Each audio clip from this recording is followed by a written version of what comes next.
Hello दोस्तों, मैं आपके साथ में अमायरा अपनी बेबी की फूड जर्नी शेयर कर रही हूँ। ये वीडियो है जब अमायरा 6 मंथ्स और 6 डेज़ की है।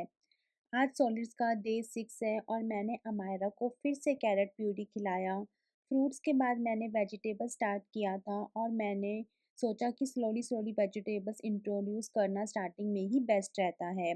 सॉलिड स्टार्ट करते वक्त एक सिंपल रूल फॉलो करना होता है कि बेबी को आप कोई भी फूड खिला रहे हो उसको आप कम से कम 2 दिन तक तो खिलाओ ही।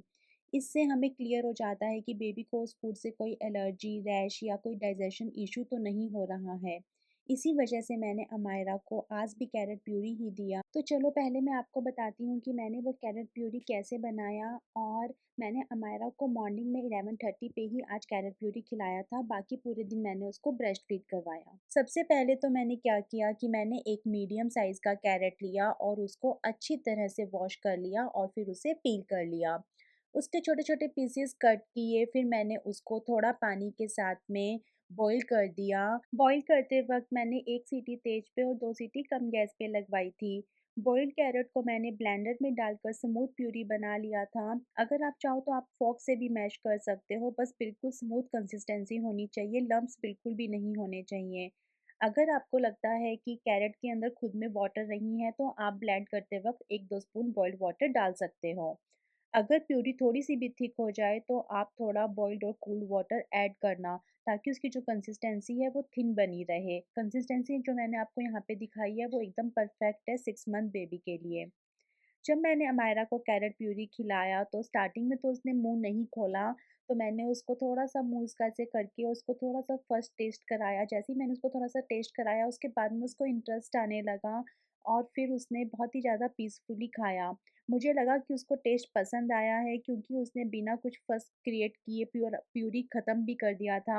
ये देखकर मुझे बहुत अच्छा फ़ील हुआ क्योंकि एक न्यू फूड इंट्रोड्यूस किया मैंने। अभी तो मैं अमायरा को एक ही टाइम पे सॉलिड फूड खिला रही हूँ और बाकी टाइम पे मैं उसको ब्रेस्ट फीड ही कराती हूँ।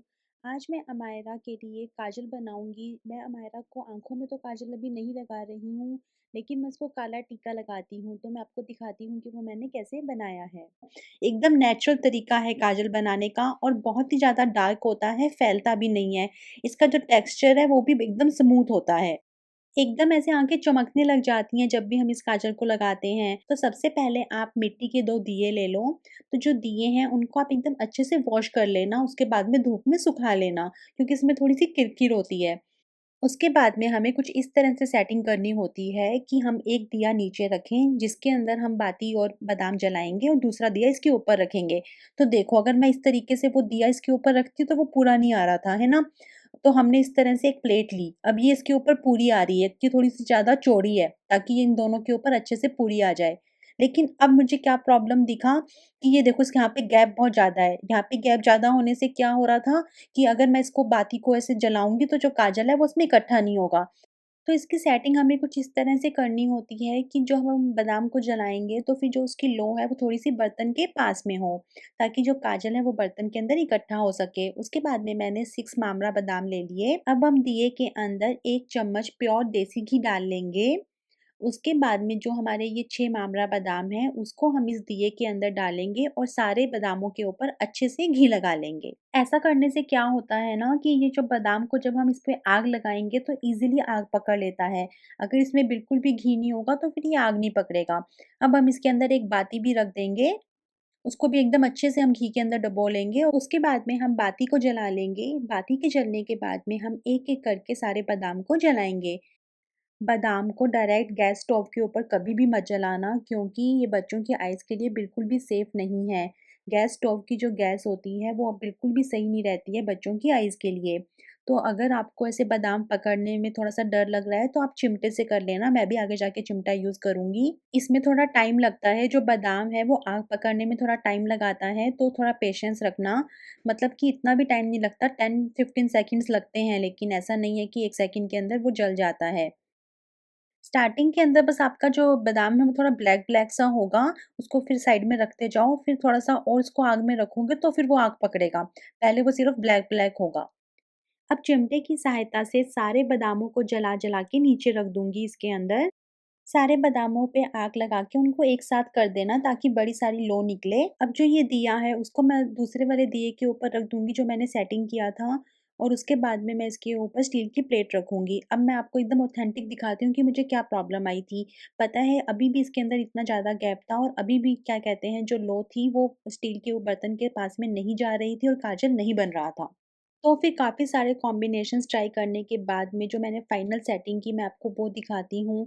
ये सब चीज़ें आपको कोई भी नहीं बताता है, बस सीधा बोल देते हैं कि आग लगा लो, ऊपर छन्नी रख दो, काजल बन जाएगा।